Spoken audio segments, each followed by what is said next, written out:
Greetings, how are you all doing? That's great, it's great to greet you all once again. Where am I? Look over there, in the distance. If you can see it, let's see. Okay, over there, there's like a building. There's a building there, and here there's another building. But if I go this way, up there, over there in the distance, that's where the city of Jerusalem is. Exactly. In this place where I am, you can see a lot of green here, but this is what is known as the Judean desert. Why do we see it green today? Because we are still, surprisingly, in a rainy season, something that didn't happen 100 years ago. It's still raining in Israel. Today in March, we got rain again. I am coming from the Dead Sea area, and as we are coming through the Dead Sea area, we passed through the ancient city of Jericho and entered the city of Jerusalem. We took a little detour because we wanted to experience something from what life was like in the desert. So what I did was come through here and let you join me so you can see a little bit, just a little bit of what I'm finding here. Now then, once again I'm using my phone. I hope the sound is good and that you can enjoy with me what I want to show you. Look around at all this landscape we have here. There's a little path, but do you see these little houses? These houses are set up today. You can come here today. You can rent these houses and stay there for a while.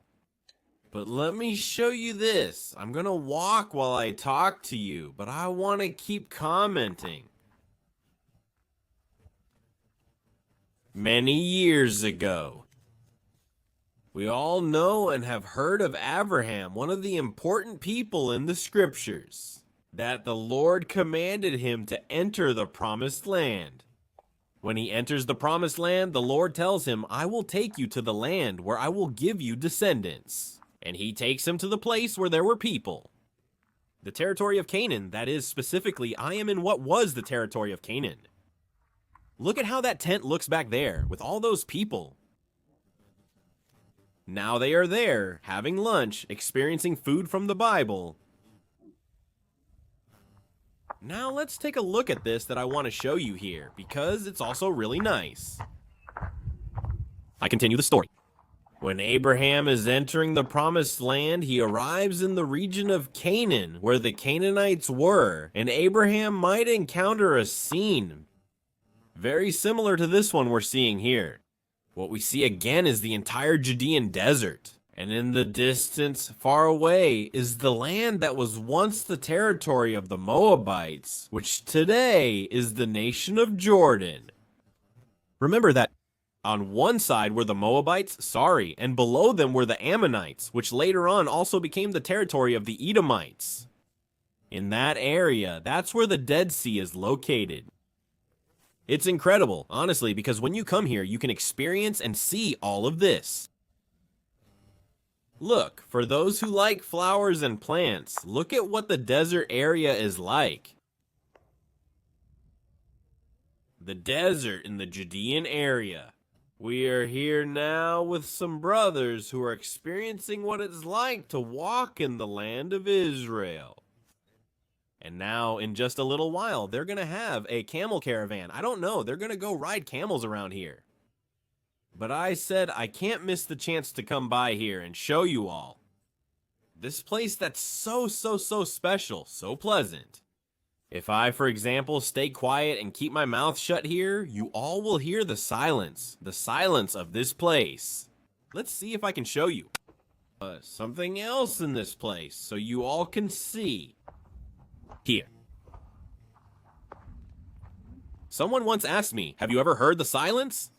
I said, I'm not going to listen to the silence. So they took me to a mountain, to a place here in the desert of Israel, and I stayed there, right? And when I stayed there, the silence overwhelmed me. The silence was so strong that the silence of that place overwhelmed me. Well, the truth is, it's incredible, right? Some incredible experiences, but the good thing is that sometimes you can do that here. It's getting away from all the noise and coming to these deserted places and being able to hear the word of God. I want to encourage many of you who are there in different parts of the world. And I know that sometimes because of time constraints, because sometimes you can't move from one place to another. But they can't manage to get out of where they are. But I want to tell you and encourage you to try to find some silence and connect with the voice of our Creator.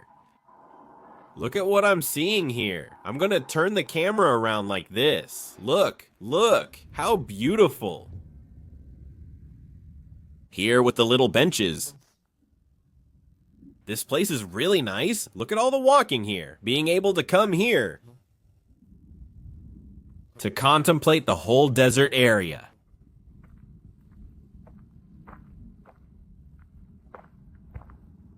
Can you hear my footsteps over there? Look. This looks like a cabin, a tent, a sugar shack. Look how amazing here. When it rains a lot, all the water comes down through that whole place and ends up in the Jordan River. Look, you can even see little houses far away over there. There are caves. We can see caves down there. Can you see them?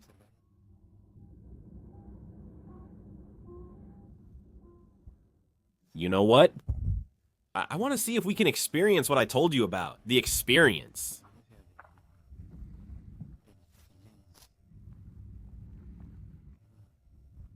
I'm going to try to keep walking. I've already moved away. I've moved away from the group.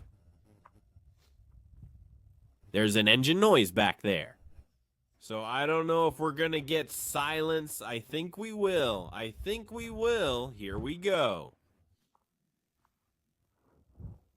I'll take advantage of it. Before the silence arrives, I want to take this opportunity to invite each and every one of you to... From the 13, sorry. From June 22nd, we have our chance to visit Israel, to travel to Israel, so everyone is more than invited. Go to the website descubriendoisrael.com or thelandacademy.com. There are also students there who receive benefits and very interesting discounts. And this, without a doubt, is going to be one of the places that we will be visiting. We are going to come and we are going to have a time of silence. I'm going to be silent for a little while so you can experience it.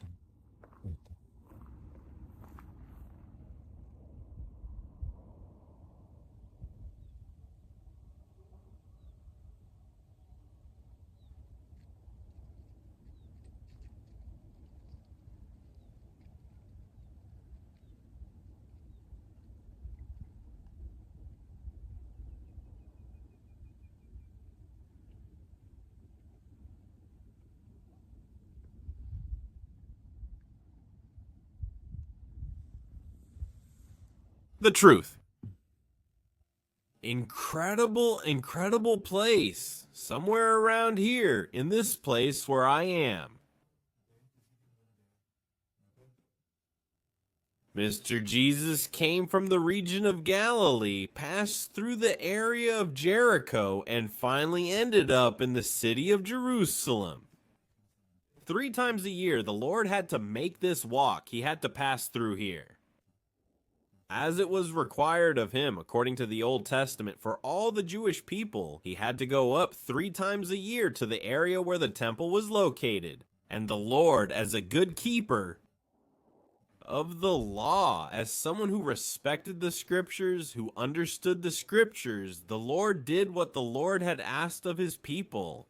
Obviously, there were many things he did not agree with. And it was obvious that the leadership at that time had led things away from the Lord, and Jesus was trying to set right what had gone wrong. And it was the confrontation he had with the Sadducees, Pharisees, Herodians, Essenes, Zealots, all groups of sects that had formed in the city of Jerusalem. I imagine that before entering that great city, the city of Jerusalem, where the center of worship was, where the Sanhedrin was, where they thought, I don't know, that it was like the center. Jesus was aware of his impending fate. He knew that he was going to meet people there who were not entirely pleasant to talk to, who were not people who would receive and accept him. But I believe that on this path, this way, notice, it wasn't smooth. A path that has ups and downs, that has rocks, where you can get hurt, fall, and injure yourself. But the Lord knew he had to arrive. It didn't matter how, it didn't matter the path. He knew he had to arrive, as there was a purpose there. There, he knew he had to arrive, for 1, for 2, for 3, for 4 people. He died there and rose again for you and for me, for each one of us. The Lord did not stop, even though there might have been thorns along the way. He didn't stop if it rained. He didn't stop if it was sunny. He didn't stop if it was hot. He didn't stop whether they followed him or not. He didn't stop if they spat on him or hit him. He just kept going for your sake and for mine. And how much more. We could never thank him enough for what he has done for you and for what he has done for me.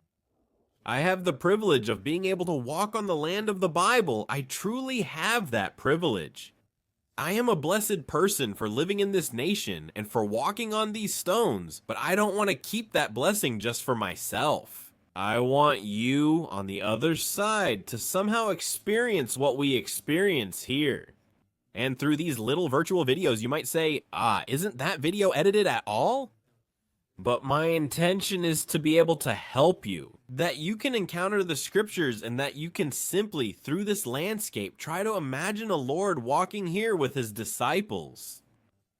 Going to the place where he was going to encounter problems, going down a somewhat difficult path, but understanding that he had to be there.